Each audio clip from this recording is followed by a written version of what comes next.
there, it's Emma, the Glam Vegan, and I'm here with my friend Willow, and we are here to talk to you today about 5 things that you need to consider before you get a bunny.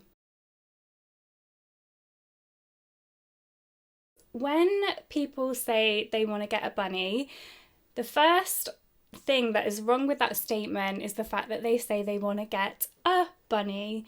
So it's really important to keep bunnies in small groups or pairs, and that's because they're really sociable animals. Bunnies can communicate with each other in a way that humans and bunnies can't, no matter how hard we try. We can understand bunny body language, but we can never speak the language of bunny like 2 bunnies together can.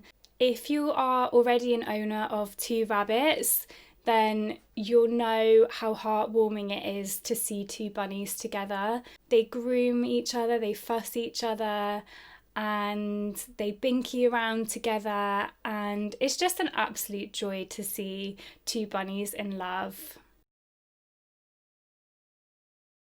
It's really important that you seek advice from someone who's got bonding experience. You can't really just put any 2 rabbits together and expect them to get along. It's just like people, really. You're not always going to get on with everyone. Don't worry about making sure that you get one that's the same breed or the same size, because rabbits don't mind about that at all. Any bunny can fall in love with any bunny. It just has to be the right bunny. It can be quite confusing out there because a lot of pet shops sell hutches and also cages, which they say are suitable for bunnies. However, they're not really, and a hutch is never really enough, neither is a cage. Rabbits need access to a large amount of space 24/7. This should really be at least 10 foot by 6 foot. Yes, 24/7, 10 foot by 6 foot at the very minimum. Really, you should aim to give them as much space as you can. You don't have to spend a lot of money. If you just use your imagination, there's loads of different ways that you can provide lots of space for your bunnies without spending a fortune.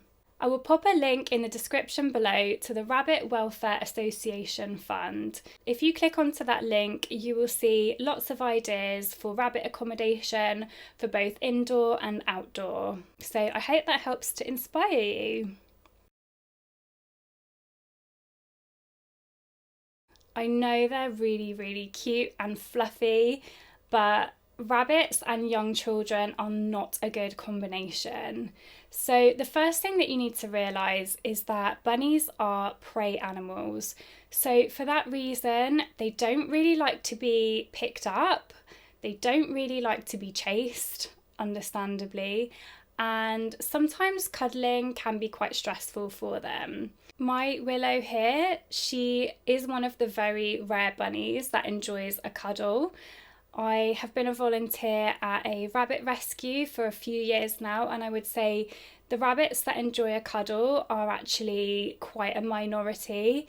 A lot of bunnies really enjoy human interaction, but I would say more on their level. So getting down on the floor, giving them a treat and hand feeding them, giving them a little rub on their head. This is an interaction that a lot of bunnies do enjoy, but in terms of actually being picked up, then I would say it is quite rare that a rabbit will enjoy this experience. I think it's really important to respect the fact that when your bunny is not in the mood, then they need to be left alone.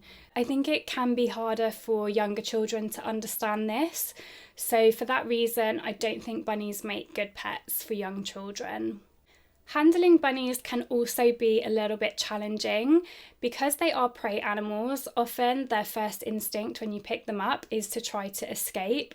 So it's really important to learn correct ways of handling your rabbit so that they feel safe and secure, and also that you can protect them from hurting themselves. I mean, you'd look at this one and you would think butter wouldn't melt, but how wrong you would be. So rabbits literally destroy everything.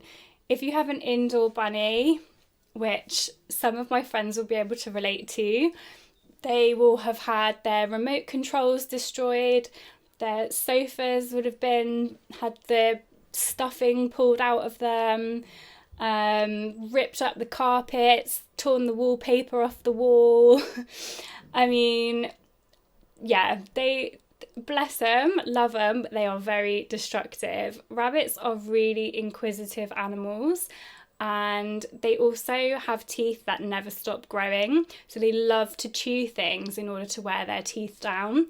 So any kind of wood surfaces, they absolutely love to chew on them. I give them lots of toys to keep them entertained, but they tend to not want to play with the toys, and they tend to want to destroy the things that I don't want them to destroy, such as the lovely playhouse that I bought them. So at the moment they're just slowly working their way, destroying that from the inside out, but it's okay. It's all good. I still love you. They do have a litter tray which they use, but they will still poo all over the floor anyway as well. So I'm cleaning that up every day. So if you're going to have a rabbit, you can't really be too precious. They will probably make a mess, but it's okay because we love them, and it's also really funny to watch. So there's one bunny at the rescue who every time I put newspaper down, he just starts ripping it up straight away, and it's not annoying at all. I think it's quite endearing, to be honest. But yeah, you kind of have to just laugh when they do stuff like that. Oh, I forgot to say digging as well. They love digging. So if you have your rabbit on the grass, just be careful because they might dig their way out. We have a huge problem in this country with rabbits being given up for adoption and ending up in rescue centres. I think this is because rabbits are really misunderstood as pets for some of the reasons that I've mentioned already in this video. When someone buys an animal from a pet shop or from a breeder, then what they're doing is they are increasing demand. More demand means that the breeders and the pet shops stay in business and keep breeding more animals. In this country, we definitely don't need any more rabbits to be bred because we have so many in rescues already, and they're all there through no fault of their own. We have huge waiting lists at the moment for bunnies that are unwanted and waiting to be rescued. So by adopting a bunny from a rescue centre, you are not only giving that bunny a second chance at life, but you're also freeing up a place for another potentially unwanted pet. One of the worst companies, I would say, is Pets at Home. Under no circumstances should you buy a bunny from Pets at Home. I've read lots of reviews on Glassdoor from former employees that show the truth about what it's like for the animals who are bred for this absolute hellhole. There are many positives to adopting a bunny or bunnies from a rescue. One of them is that a reputable rescue will always make sure that the bunnies are already neutered and that they are already vaccinated. By buying a rabbit from a breeder or from a pet store, you will have to go through the expense of the neutering and the vaccinations, which can be quite costly.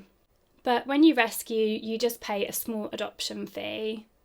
Another great benefit is that the rescue will have really knowledgeable staff, so you'll be able to ask lots of questions about a bunny's diet, about their accommodation, about their behaviour, and they'll be able to share all of their knowledge with you and help you to be the best bunny owner that you can be.